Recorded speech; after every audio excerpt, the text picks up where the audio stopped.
We are starting the bank reconciliation statement. Bank समाधान विवरण को स्टार्ट कर रहे हैं। ये फर्स्ट प्रैक्टिकल है, इसको आप अपनी कॉपी में उतार लीजिए। First write down this practical in your notebooks and then see the solution video. So now we are starting the practical of bank reconciliation statement. So before seeing the solution, you should see the question and should understand that question first, and after that see this video. तो हम यहाँ सबसे पहले heading डालेंगे bank reconciliation statement की। ये format है इसका कि आपको पहले यहाँ पे हेडिंग डालनी है।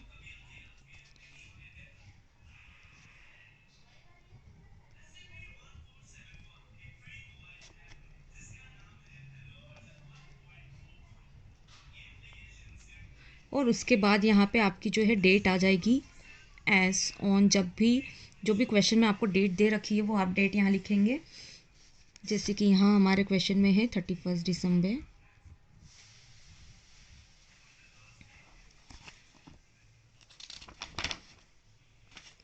2016।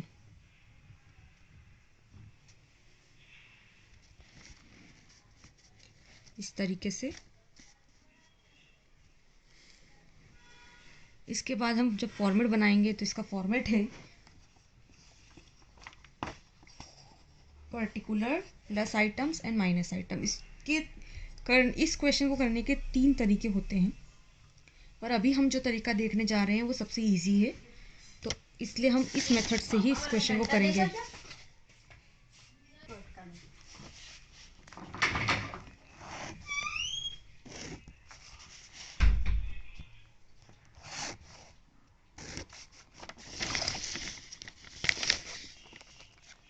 दो कॉलम बनेंगे।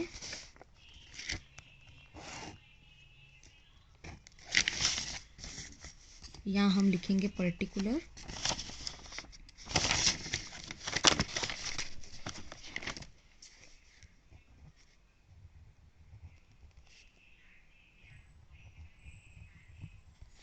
इस कॉलम में हम लिखेंगे प्लस आइटम,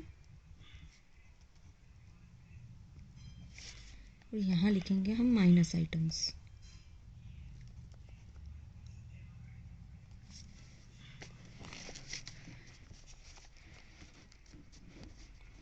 इस क्वेश्चन को करने के जो है इसके अंदर 4 टाइप के आपको बैलेंस दिए होंगे। एक होगा आपको balance as per cash book debit balance, एक दिया होगा cash balance as per cash book credit balance, एक दिया होगा आपको balance as per passbook debit balance, and then again balance as per passbook credit balance. तो इस प्रकार से आपको जो है बैलेंसेस दिएंगे। अभी हम जो क्वेश्चन करने जा रहे हैं क्वेश्चन करने जा रहे हैं वो है हमारा balance as per cash book.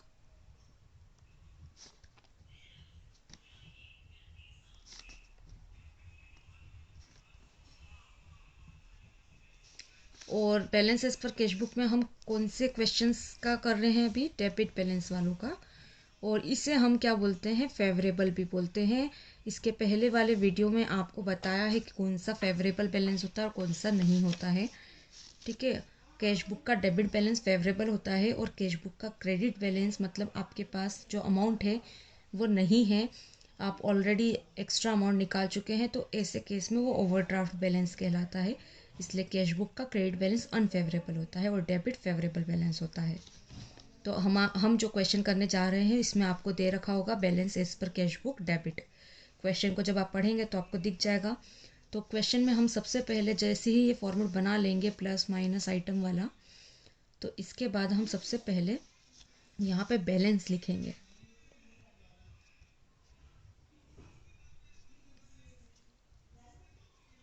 Balance as per cash book, bracket में आपको डेबिट लिखना है। और आपको दे रखा है क्वेश्चन के अंदर डेबिट बैलेंस 8000 रुपीज़ का है, तो ये फेवरेबल बैलेंस है जैसे कि, ठीक है, ये हमारा फेवरेबल बैलेंस है इसलिए ये प्लस साइड में आएगा। अगर ये अनफेवरेबल बैलेंस होगा तो ये माइनस साइड में आएगा, लेकिन डेबिट बैलेंस फेवरेबल होता है इसलिए ये प्लस साइड में आएगा 8000। ठीक है, तो balance as per cash book 8000 आ गया आपका प्लस साइड में। नेक्स्ट एंट्री अगर हम अब देखेंगे हम,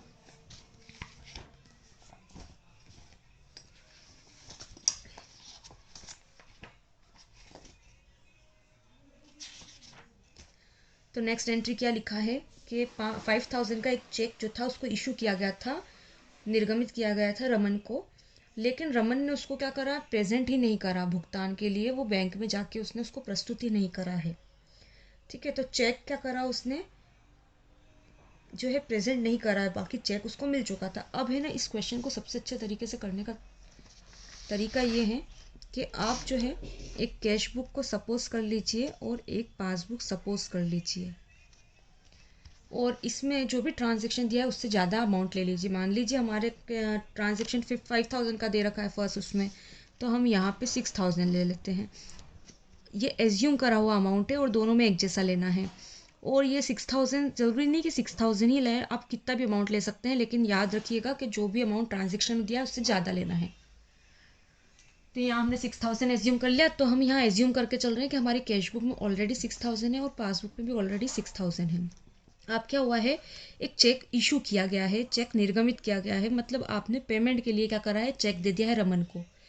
तो जैसे ही बिजनेसमैन पेमेंट के लिए चेक देता है तो वो सबसे पहले कहाँ एंट्री करता है, कैश बुक में करता है एंट्री। तो मतलब वो चेक दे रहा है, मतलब उसके तो पैसे जा रहे हैं, ठीक है, बैंक अकाउंट में से, इसलिए वो क्या कर देता है, कैश बुक में माइनस कर देता है 5000 रुपीज़, क्योंकि 5000 का चेक गया। तो उसके अकॉर्डिंग क्या हुआ है, अब बैंक के अकाउंट में कितने पैसे बचना चाहिए, 1000 रुपीज़। ठीक है, लेकिन आगे देखा आपने कि रमन ने उस चेक को प्रस्तुत नहीं करा है बैंक में। जब बैंक में वो चेक लगा ही नहीं तो पासबुक में कोई एंट्री होगी ही नहीं। ठीक है, तो पासबुक का बैलेंस अभी कैसा दिखाएगा, 6000 का 6000 दिखाएगा। ठीक है, तो अब हमको क्या करना है, हमको ये जो गलती हो गई है, जो माइनस कर दिए गए हैं 5000 जो कि अभी तक बैंक में माइनस नहीं हुए हैं, इसको सुधारने के लिए हम क्या करेंगे, इसका उल्टा कर देंगे।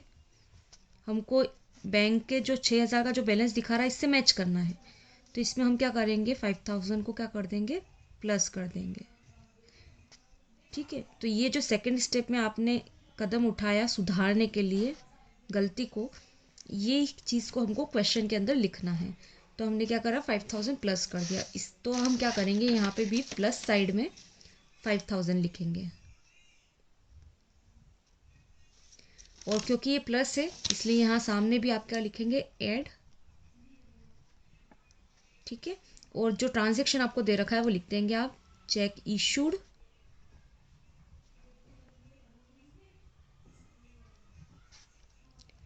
But not presented for payment.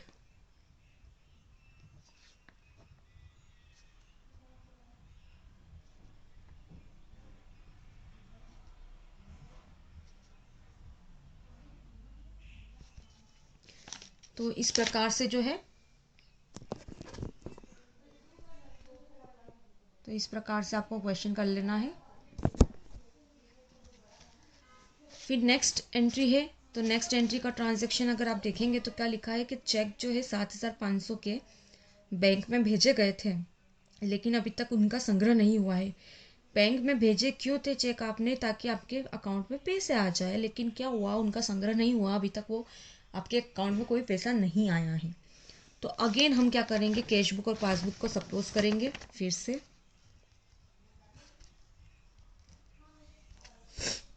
ठीक है, अब 7500 का अमाउंट था तो हम थोड़ा ज़्यादा ले लेंगे। यहाँ मान लेते हैं कि हमारी कैश बुक में 8000 रुपीज़ है और हमारी पासबुक में 8000 रुपीज़ है। हमने क्या करा, 7500 रुपीज़ जो है बैंक में भेजे ताकि हमारे खाते में पैसा आ जाए।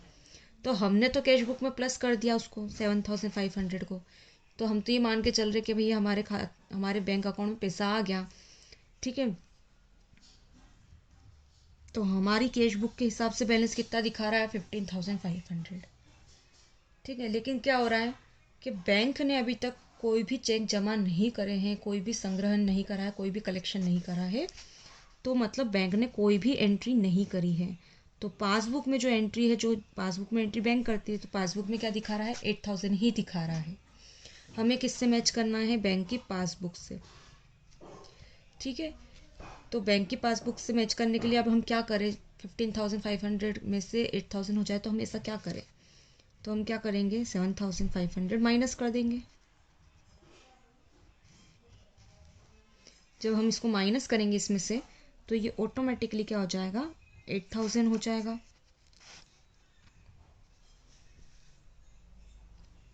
ठीक है, तो यहाँ पे हमने क्या करा है, 7500 को क्या करा है, माइनस करा है। सेकेंड स्टेप का ध्यान रखिएगा, यहाँ भी हमने यही करा था, यहाँ भी हमने यही करा है। तो यहाँ इस बार माइनस कर रहे हैं, तो माइनस के कॉलम में आप लिखोगे 7500, और क्योंकि माइनस कर रहे हैं इसलिए आप यहाँ क्या लिखेंगे, लेस, और यहाँ ट्रांजेक्शन आप लिख देंगे, cheque send to bank but not collected. ठीक है, इसके बाद हम नेक्स्ट देखते हैं एंट्री। तो देखिए क्या लिखा हुआ है कि बैंक ने क्या है, ब्याज दिया है 200 रुपये, लेकिन इसकी कोई एंट्री कैश बुक में नहीं हुई है। क्लियर लिख दिया गया है कि कैश बुक में कोई एंट्री नहीं हुई है और बैंक ने क्या दिया है, ब्याज दिया है। ठीक है, बैंक अलाउड इंटरेस्ट, बैंक ने इंटरेस्ट अलाउ करा है। तो अगेन हम क्या कर सकते हैं, एक कैश बुक और एक पासबुक को सपोज कर लेते हैं। ठीक है, कितना ब्याज दिया है बैंक ने, 200, तो हम यहाँ 300 का अमाउंट ले लेते हैं। ठीक है, अब बैंक ने क्या कर दिया है, ब्याज दिया, तो ऑब्वियसली बैंक कहाँ एंट्री करती है, कैश बुक में तो करती नहीं है, बैंक पासबुक में एंट्री करती है। तो बैंक ने आपके खाते में 200 रुपये प्लस कर दिए क्योंकि उसने ब्याज दिया, तो आपके खाते में दिखा रहा है 500 रुपया, लेकिन कैश बुक में कोई एंट्री नहीं हुई है, तो कैश बुक अभी भी 300 का 300 दिखा रही है। हम किससे मैच करेंगे, पासबुक से। ठीक है, जब भी डेबिट बैलेंस दिया होगा क्वेश्चन के अंदर, तब हमेशा हम पासबुक से मैच करने की कोशिश करेंगे। तो यहाँ हम पासबुक से मैच करने की कोशिश करेंगे, तो ऐसा क्या करें जो 300 का जो बैलेंस है वो 500 दिखे, तो हम 200 प्लस कर देते हैं। ठीक है, मतलब बैंक ने प्लस करा है तो हम भी क्या कर देते हैं, प्लस कर देते हैं, तो हमारा भी क्या होगा, बैलेंस पासबुक से मैच हो जाएगा कैश बुक का। तो मतलब हमने सेकेंड स्टेज में क्या करा, 200 प्लस करा। तो यहाँ आप फिर से प्लस साइड में एंट्री करेंगे 200, और उसके सामने यहाँ आप लिखेंगे ऐड, क्योंकि आपने प्लस करा है, और यहाँ लिख देंगे बैंक अलाउड इंटरेस्ट।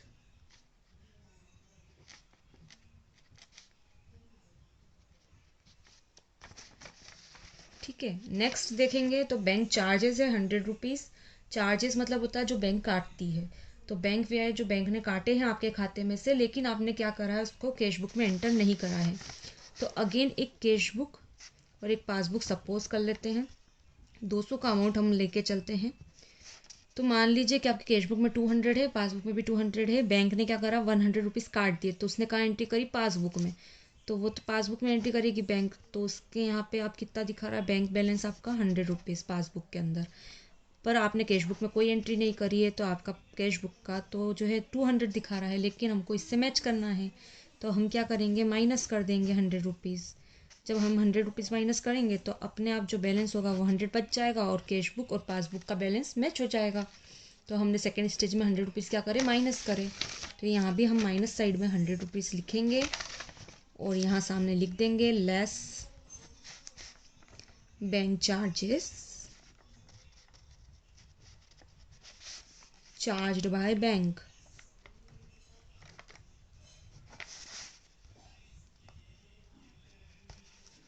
तो ये हमारा जो है क्वेश्चन की एंट्रीज कंप्लीट हो गई है। अब इसका बैलेंस कैसे निकालेंगे हम, ये देखेंगे। तो इसमें क्या करेंगे, अब हम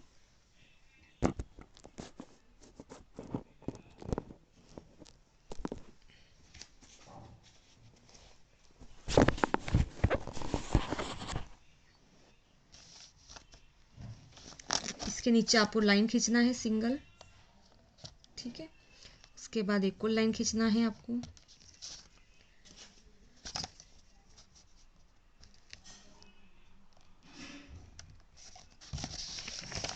फिर एक लाइन आपको और खींचना है आपको।